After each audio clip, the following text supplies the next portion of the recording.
తరువాత అతడు నన్ను ఆలయమునకు తోడుకొని వచ్చి దాని స్తంభములను కొలిచెను. ఇరుప్రక్కల అవి 6 మూరలాయెను. ఇది గుడారపు వెడల్పు. వాకిలి వెడల్పు 10 మూరలు. తలుపు ఇరుప్రక్కల 5 మూరలు.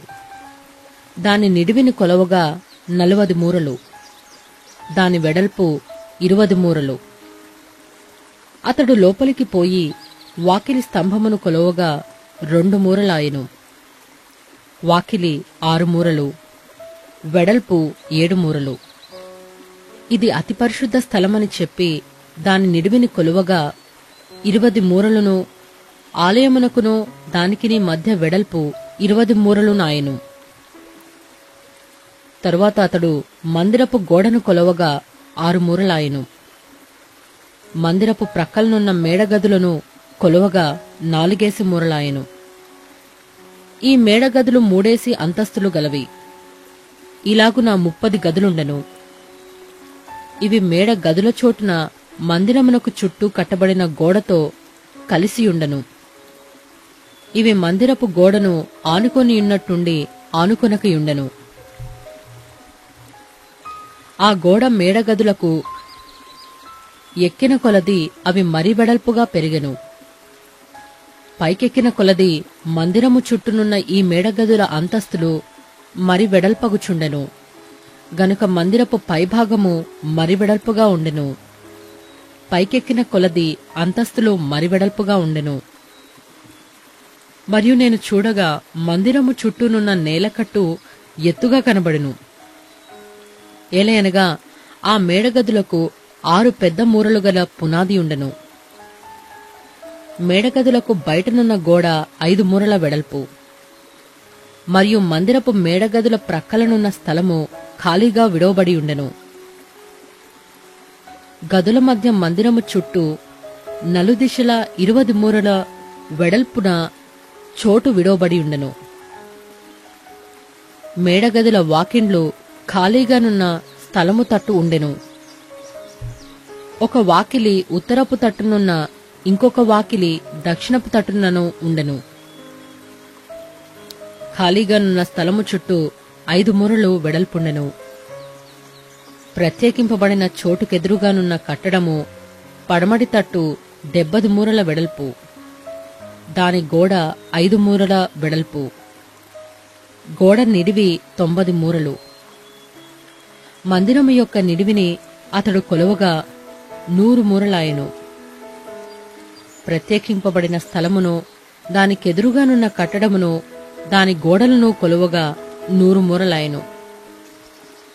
మరియు తూర్పు తట్టు మందిరపు నిడివిని ప్రత్యేకింపబడిన స్థలమును కొలవగా 100 మూరలాయెను.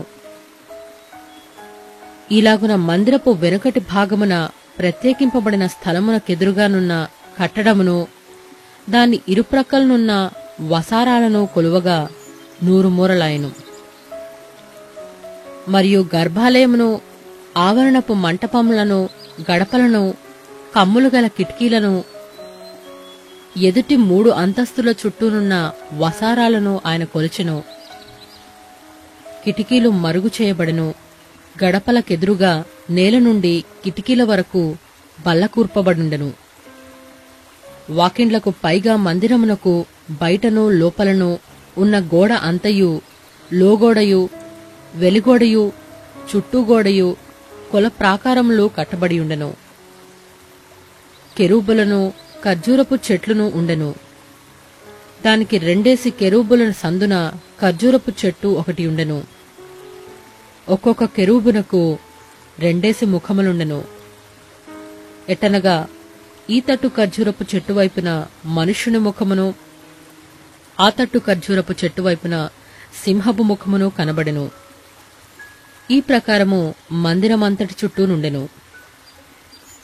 నేల మొదలుకొని వాకిలి పై వరకు మందిరపు గోడకు కెరూబులను, ఖర్జూరపు చెట్లును ఉండెను. మందిరపు ద్వారబంధములు చచ్చోకములు, పరిశుద్ధ స్థలపు ద్వారబంధకములు అట్టివే. బలిపీఠము కర్రతో చేయబడెను. దాని ఎత్తు 3 మూరలు, నిడివి 2 మూరలు. దాని పీఠమును, మూలలను, ప్రక్కలను మ్రాణితో చేయబడినవి. ఇది యెహోవా సముఖమందుండు బల్ల అని అతడు నాతో చెప్పెను.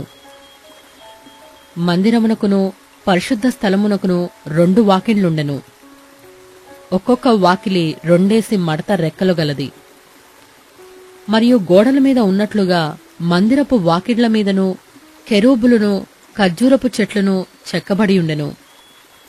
బయటి మంటపమునకు విచిత్రముగా చేసిన ఉబుకువాటు పని కనబడెను.